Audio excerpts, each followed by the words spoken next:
Hello नमस्ते प्रणाम राधे राधे। आप लोग कैसन बानी जा? देखी जा आज संडे है, आज थोड़ा लेट हो गइल बा, 9 बज गइल बा। देखी जा आप लोग, हमार पूजा हो गइल बा, मंदिर में दिया जल गइल। देख लीजिए आप लोग, ये देखी जा शंख भोले बाबा के डमरू। कल गए रही मार्केट तो खरीद के ले नहीं हम। देखी जा आप लोग भोले बाबा का डमरू।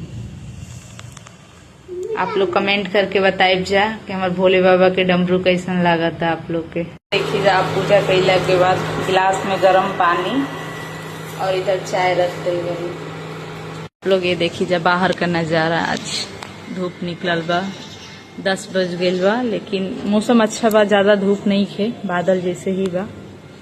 देखी जा आप लोग, देखी जा आप लोग, हमार चाय बन के रेडी हो गई। चाय और चकली, एक चकली बोल दिया, चाय और चकली बहुत अच्छा लगेगा। इधर बाबू का भी दूध बिस्किट रेडी है।